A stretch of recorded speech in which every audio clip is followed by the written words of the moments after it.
I thought this weekend would be like any other camping trip.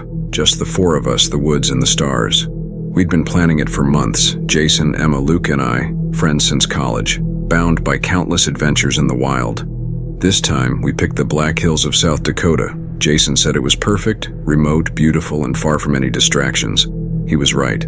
The place was like something out of a postcard, with towering pines, a gentle creek, and the crisp, fresh air of early autumn. We arrived in the early afternoon, just as the sun began to dip toward the horizon. The light was soft and golden, filtering through the canopy and casting playful shadows on the forest floor. We set up camp quickly, moving with the practiced ease of people who had done this 100 times before.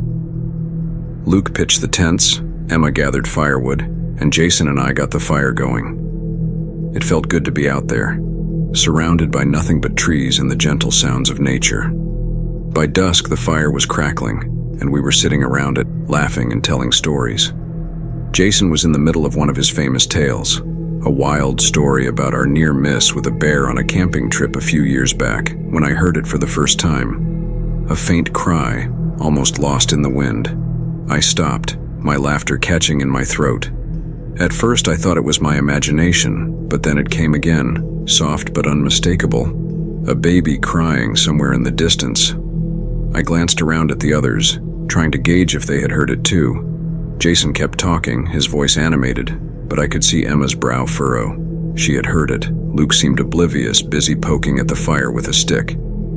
"Do you guys hear that?" I finally asked, cutting Jason off mid-sentence. They fell silent, listening. The fire crackled, sending sparks dancing into the night air. At first there was nothing but the usual sounds of the forest, the rustling of leaves, the distant hoot of an owl.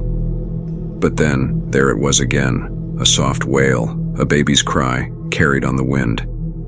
Jason laughed nervously, trying to brush it off. "It's probably just an animal," he said, though his voice lacked conviction. Emma shook her head. "No, that sounds like a baby. What if someone's out there and they need help?" I felt a chill run down my spine. "Who would be out here with a baby in the middle of the night?" Luke asked, but I could see he was as unsettled as the rest of us. The crying grew a little louder, more insistent. It sounded so sad, so desperate, like a baby lost and afraid.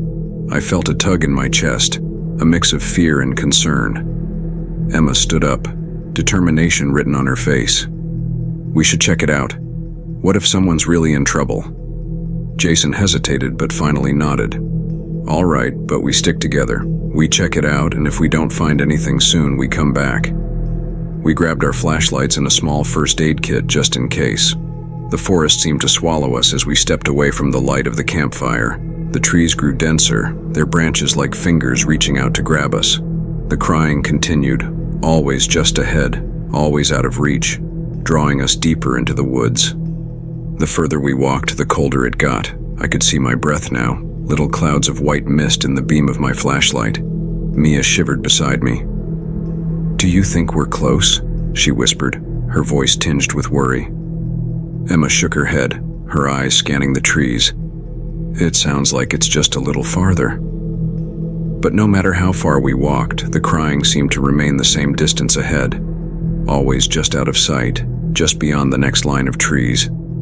The unease in my stomach grew with each step, and I noticed the others glancing around nervously. Even Jason, who was always the first to jump into any adventure, seemed uneasy.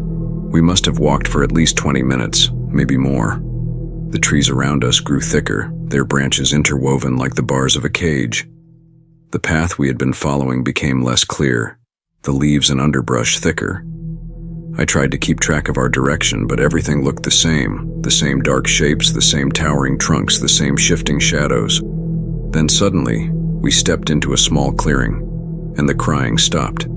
The silence was immediate and absolute. The only sound was the wind in the trees, and even that seemed distant. The air was colder here, much colder.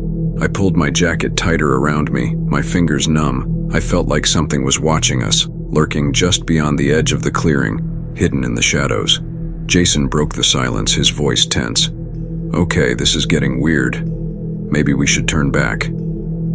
As soon as he spoke, the crying started again, louder and closer than before, almost directly behind us. We spun around, flashlights darting through the darkness, but there was nothing. No movement, no shadows, just the trees, standing silent and still. Emma's face was pale. "I think we should go back. This doesn't feel right." Luke nodded, his expression tense. "Yeah, let's get out of here." We turned, trying to retrace our steps, but the path seemed different. The trees seemed closer together, their branches knotted and tangled, blocking the way. The air felt thick, heavy, like we were wading through water. I felt a rising panic in my chest.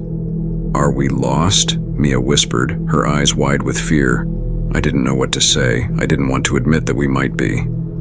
"We just need to keep moving," I said, trying to keep my voice steady. "We'll find our way back." But as we moved, I noticed strange symbols carved into the trees. Crude, childlike drawings, spirals, crosses, and strange shapes I couldn't identify. They looked fresh, the bark around them still raw and oozing sap. I didn't remember seeing them before, and a cold shiver ran down my spine. What are those?" Mia asked, pointing at one of the symbols. "I don't know," I replied, my voice shaky. "But I don't like it." The crying grew louder again, more frantic, echoing through the trees. My flashlight flickered, and for a second I thought I saw something move just beyond the beam of light, a shadow, shifting in the darkness. A low rumble vibrated through the ground, and I felt a jolt of fear. The earth seemed to shift beneath my feet, like something was moving underneath us. Emma grabbed my arm, her nails digging into my skin. "Did you feel that?" she whispered, her eyes wide with fear. I nodded, my heart racing. "We need to get back to camp," I said, my voice trembling. We turned, trying to find our way back, but every direction looked the same. The trees loomed above us, their branches twisting and reaching like gnarled hands. The crying was louder now, almost deafening, surrounding us, filling my ears, my head. Suddenly there was a whisper, faint and distant, almost like a child's voice. "Help me, please." I froze, my blood turning to ice. "Did you hear that?" I whispered. Emma nodded, tears streaming down her cheeks. "We have to find them, we have to help them." But Luke grabbed her arm, his voice urgent. "No, whatever this is, it's not real, it's trying to lure us in." We stood there, paralyzed with fear, not knowing what to do. I felt the ground shift again, a low rumble that seemed to come from deep within the earth. The crying reached a fever pitch, a wail that filled the air, and then it stopped. Silence. Thick, heavy, suffocating silence. I could hear my own heartbeat pounding in my ears. I took a deep breath, trying to steady myself.